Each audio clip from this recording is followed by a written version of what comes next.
ಅಲ್ಪಸಂಖ್ಯಾತರನ್ನು target ಮಾಡೋದು ಸಂವಿಧಾನದ ವಿರುದ್ಧ ಅಲ್ವಾ? ಸಂವಿಧಾನದಲ್ಲಿ ಇಲ್ವಾ? ಟಿಪ್ಪು ಸುಲ್ತಾನ್ ಬಗ್ಗೆ ಮಾತಾಡ್ತಾರೆ, ಟಿಪ್ಪು ಸುಲ್ತಾನ್ ವಿರೋಧಿ. ಯಾವುದಾದ್ರೂ ಒಂದು ದೇಶದ ಇವತ್ತು ಸಂವಿಧಾನದಲ್ಲಿ ಟಿಪ್ಪು ಸುಲ್ತಾನ್ ಭಾವಚಿತ್ರ ಇದೆ ಅಂದರೆ ಯಾಕಿದೆ ಅನ್ನೋದನ್ನು ಬಿ ಜೆ ಪಿಯವರು ಅರ್ಥ ಮಾಡ್ಕೋಬೇಕು. ಯಾಕೆ ಹಾಕಿದರು ಡಾಕ್ಟರ್ ಬಾಬಾ ಸಾಹೇಬ್ ಅಂಬೇಡ್ಕರು? ಅವ್ರ ಬಗ್ಗೆ ಮತ ಅಂದ, ಅವನು ಮಾತೆತ್ತಿರೆ ಅವನು ಹಿಂದೂ ವಿರೋಧಿ, ಹಿಂದೂಗಳನ್ನ ಅಷ್ಟು ಕೊಲೆ ಮಾಡಿದ. ಇವ್ರಿಗೆ ತಾಕತ್ತು ದಮ್ಮಿದ್ರೆ ಸಂವಿಧಾನದಲ್ಲಿ ಕಿತ್ತಾಕಕ್ಕೆ ಇಡ್ರಿ ಇವ್ರಿಗೆ. ಇವ್ರದೇ ಸರ್ಕಾರ ಇದೆಯಲ್ಲ ಕೇಂದ್ರ ಸರ್ಕಾರದಲ್ಲಿ, ಆ ಫೋಟೋನ ಕಿತ್ತಾಕ್ರಿ. ತಾಕತ್ತು ದಮ್ಮಿದ್ರೆ ಸಂವಿಧಾನವನ್ನು ಬದಲಿ ಮಾಡಿರಿ, ನೋಡ್ತೀವಿ ಈ ದೇಶದಲ್ಲಿ. ಹೇಳ್ತೀರಾ? ಇವರು ಲೋಕಸಭಾ ಸದಸ್ಯರು ಹೇಳಿದ್ರಲ್ಲ, ಅವ್ರು ಯಾರು ಹೆಗಡೆ, ಅನಂತ್ ಕುಮಾರ್ ಹೆಗಡೆ ಮನೇಲಿ ಕೂತಾನಲ್ಲ ಇವತ್ತು.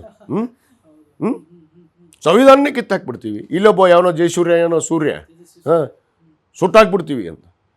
ಏನು ಇವ್ರ ಅಪ್ಪನ ಮನೆ ಆಸ್ತಿನ ಸುಟ್ಟಾಕಾಕ ನಾವು ಕೈಯಲ್ಲಿ ಬಳಿ ತೊಟ್ಕೊಂಡು ಕೂತೀವಿ? ಈ ದೇಶದ ಪ್ರಜೆಗಳು ನಾವು ಈ ದೇಶದ ಸಂವಿಧಾನವನ್ನು ಮುಟ್ಟಿದ್ರೆ ಈ ದೇಶದ ಅಶಾಂತಿ ಕ್ರಾಂತಿಯನ್ನು ನೋಡ್ಬೇಕಾಗತ್ತೆ. ಮತ್ತೊಂದು ಕ್ರಾಂತಿಯನ್ನು ಸಂವಿಧಾನವನ್ನು ಮುಟ್ಟಿದ್ರೆ